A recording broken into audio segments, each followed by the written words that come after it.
Northwest Angle came to me in the way that a lot of my story ideas have come to me. The seed for the idea came from me actually while I was up north.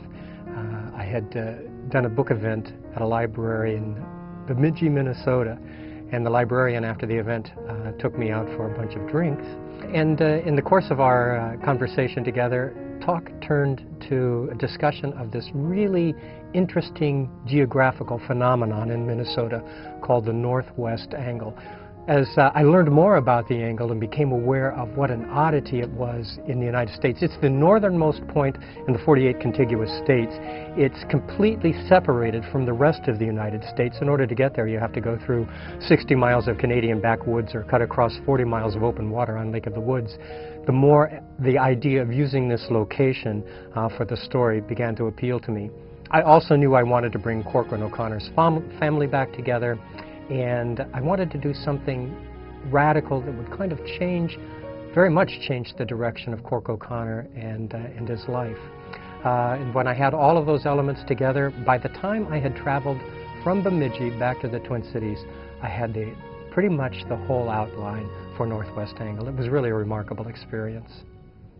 When I finally sat down to be serious as a writer, I had in my mind a protagonist for a story, and I knew basically nothing about him, but I knew this. I knew he was the kind of guy who was so resilient that no matter how far life pushed him down, he would always bob back to the surface. Once I decided to set my series in the Great North Woods of Minnesota and realized that you can't really set a story there without somehow dealing with the Ojibwe population.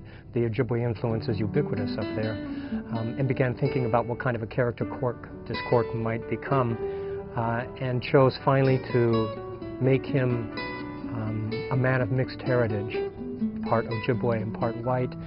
Cork was pretty much fully developed at that point. Probably the greatest challenge to a writer of a mystery series is the question how to keep that series fresh, not just for the readers, but also for the writer, him or herself. For me, the answer has simply been to allow Cork to grow as the series has grown.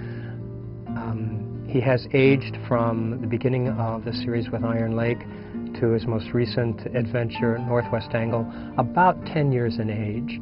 And along with him, his children have grown older. He's gone through relationships.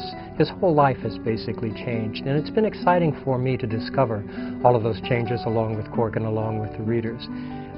I really feel, I guess, blessed in a way in that it's helped me to be excited and passionate about what I'm going to discover with each new book.